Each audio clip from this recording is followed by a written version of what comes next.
Verse 18. Gyanam sneyam parijnata trivida karma chodana karanam karma karteti trivida karma sangraha. Knowledge, the object of knowledge, and the knower are the three elements that stimulate action. The senses, the activity, and the performer are the three constituents of action.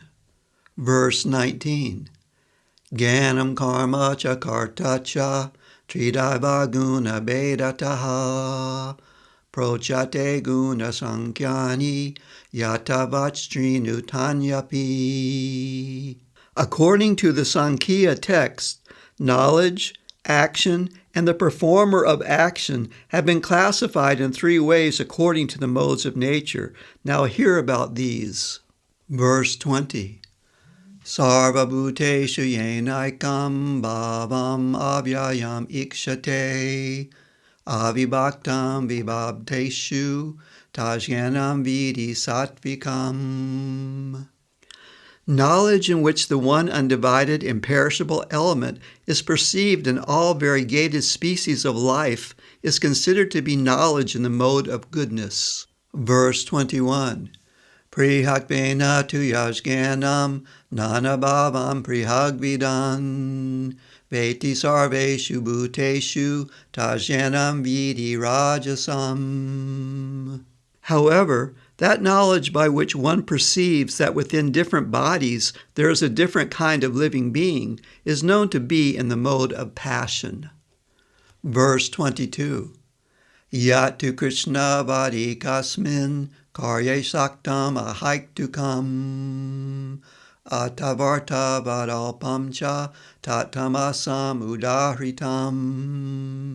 That knowledge by which one is attached to one kind of activity that is without any truth and based upon trivial pursuits is known as knowledge in the mode of ignorance. Anuvriti by Srila Guru Maharaj. Knowledge, as previously explained, means to understand the difference between matter and consciousness. Those whose knowledge is pure and uncontaminated see individual consciousness as parts and parcels of the undivided superconsciousness, as present in all species, and as transmigrating from one body to the next, life after life. In other words, the same Atma may be present in one life in the body of an elephant or a tiger, and in the next life in the body of a human being. There are no elephant, tiger, or animal Atmas as distinguished from human Atmas. One who says that the Atma of an animal and that of a human or a demigod are different Atmas has knowledge influenced by the mode of passion. One who has no proper understanding of the Atma, who is attached to the body, the actions of the body, who is absorbed in the trivial pursuits of economic development and sense enjoyment, is said to have knowledge in the mode of ignorance. Verse 23. Niyatam sangarahitam aragadveshatakritam apala prepsuna karma yatatsavikam uchate.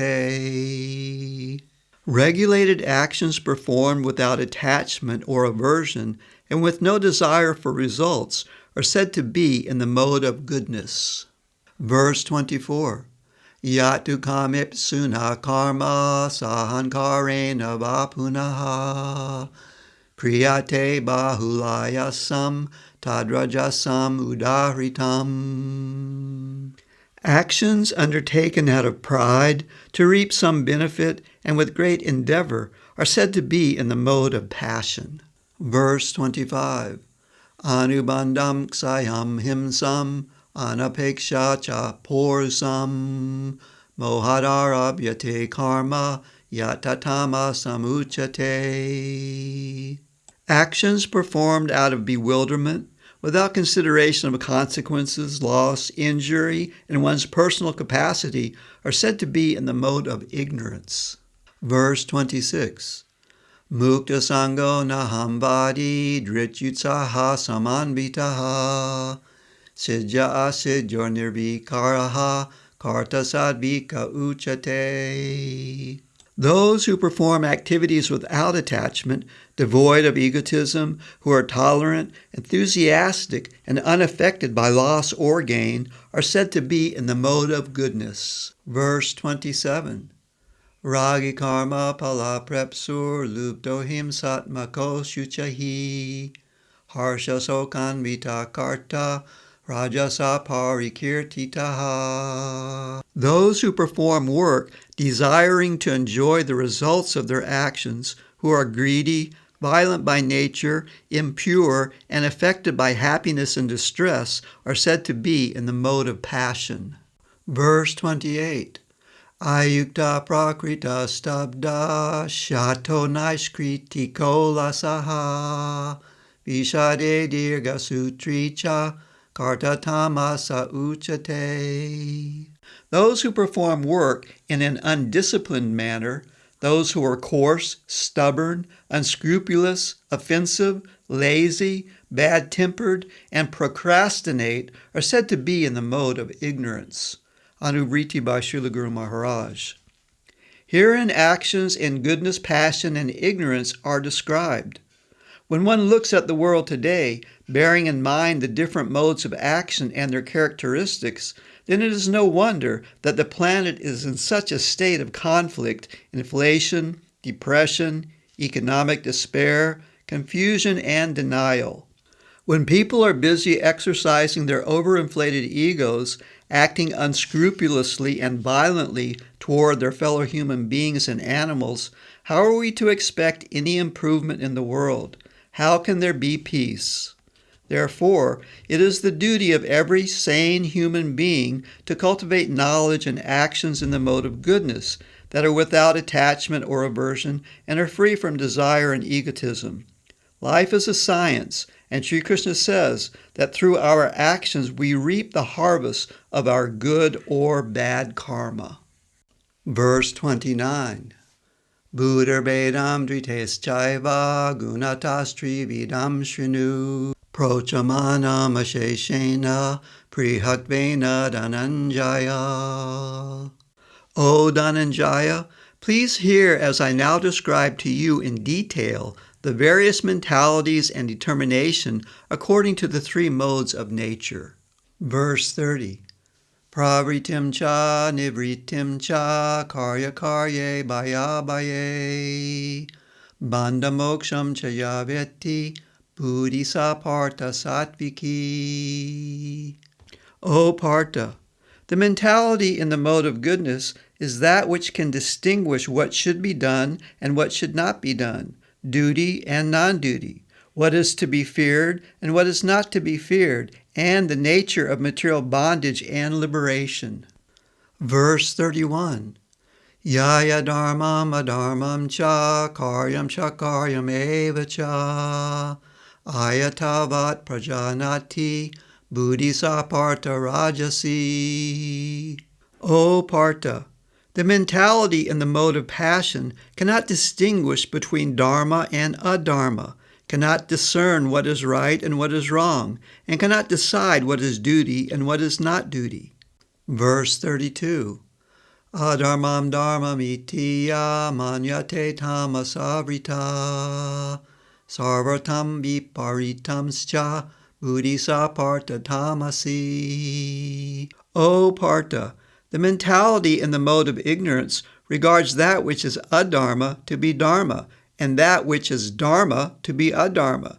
It regards everything to be the opposite of reality. Verse 33. Drichayaya darayate mana pranindriya kriyaha yoginavya vicharinya dritisa partha sadviki. O Partha, that determination by which one strictly controls the mind, life airs, and the senses through the process of yoga is in the mode of goodness. Verse 34. Yayatu dharma kamartan dritya daryate arjuna prasangena palakanksi dritisa partha rajasi. O Partha, that determination by which one maintains a sense of dharma in order to accrue wealth and fulfill material desires is in the mode of passion. Verse 35. Yaya svapnam bhayam shokam vishadam madam evacha na vimunchati durmeda dritisa parta tamasi. O Partha, the determination of those who cannot conquer sleep, fear, lamentation, misery, and pride is in the mode of ignorance. Anuvriti by Srila Guru Maharaj. Throughout the Bhagavad Gita, Sri Krishna addresses Arjuna as Partha, the son of Kunti. Krishna also addresses him as Bharat, best of the Bharat dynasty, Pandava, son of Pandu, Kuru Nandana, descendant of the Kurus, Parantapa, conqueror of the enemy, Gudakesh, conqueror of sleep, and Dhananjaya, winner of wealth. Krishna addresses Arjuna thusly to remind him of his position as a great warrior in a dynasty of warriors and to encourage him to stand and fight. Sometimes fighting is necessary if it is for the right cause, but the problem lies herein. Who is to say which cause is just, who is right and who is wrong, what should be done and what should not be done? In the above verses, Krishna gives some indication as to who is of the right mentality and right determination. Clearly, those in the modes of passion and ignorance are always mistaken, not being able to distinguish right from wrong, what is to be done from what is not to be done, or proper duty from dereliction of duty.